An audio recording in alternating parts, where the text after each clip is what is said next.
Bumaba na raw ang bilang ng mga krimen sa bansa ayon sa Philippine National Police. Sa datos ng PNP, 16% ang nabawas sa focus crimes o yung mga pangunahin at prioridad na krimen na minomonitor nila nationwide. Katumbas yan ng mahigit 3,800 kaso na mula April 6 hanggang May 18. Kabilang sa bumaba ang mga kaso ng rape, robbery, theft, maging murder at homicide. Ayon kay PNP Chief General Jose Nartates Jr., bumaba ang kaso ng mga krimen sa bansa dahil sa pinaigting na pagronda ng mga pulis at mahigpit na koordinasyon sa mga lugar. Kaugnay ng balitang yan, makakausap natin si PNP Public Information Office Chief Colonel Allen Reyco. Magandang tanghali po sa inyo, Colonel. Good afternoon po, ma'am. Good afternoon po. Gaano po karami ang ibinaba ng bilang ng mga krimen sa bansa ngayong taon? Total po. Before that po pala, nais pong bumati ng Philippine National Police sa ngalan ng aming Chief PNP na si Police General Jose Melencio C. Nartates Jr. sa lahat po ng tagapakinig ninyo at sa inyo po, madam. Sa sinasabi niyo po, tama po yun, 16% ang ibinaba po ng ating focus crimes. Ito pong focus crimes na tinatawag natin, ito pong 8 na ito ay yung murder, homicide, physical injury, rape, robbery, theft, as well as yung carnapping po ng motor vehicles as well as motorcycles po. So yung sinasabi po ninyo, from ang comparison po natin dito is yung nung sinimulan natin yung Safer Cities Initiative ng ating pong Secretary of the Interior and Local Government na si Sir Secretary John Vic Rimulya, kasama po of course ang ating Chief PNP, si General Nartates. So, Ano po? yung pong yes ma'am. Yes Opo, ma'am. Colonel, ano-ano po yung mga krimen na nakitaan natin ng pagbaba ng kaso? At ano po yung nakikita nating rason sa pagbaba nga po nito?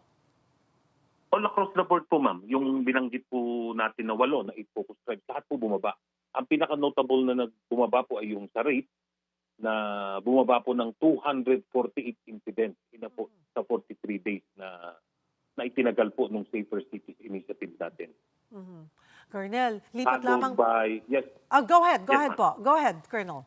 Yes, ma'am. Followed by carnapping ng motor vehicles, bumaba ng 28%. And so, across the board po, lahat po bumaba.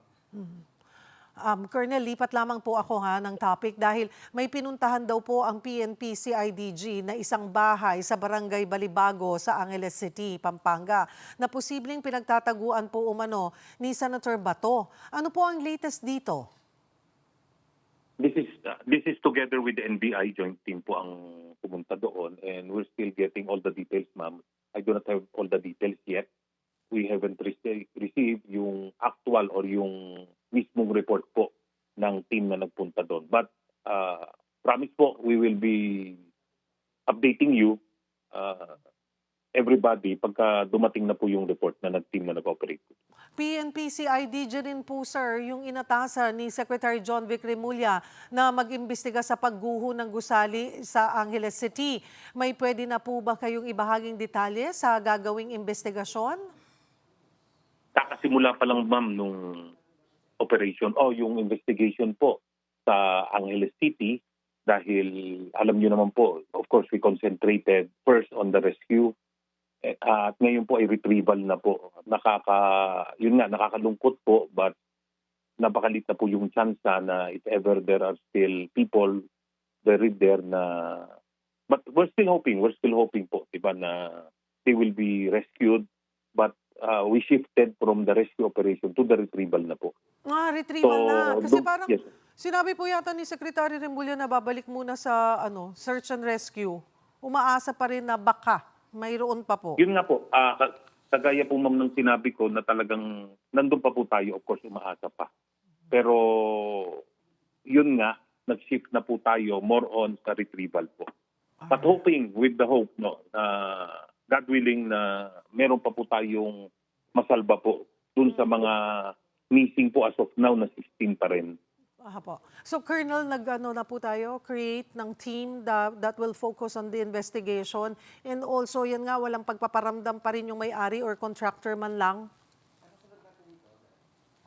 I'm not aware of the I'm not to comment ma'am dun sa kung ano yung pong let's just wait po sana ma'am dun sa magiging result ng investigation po ng So may- CIDG.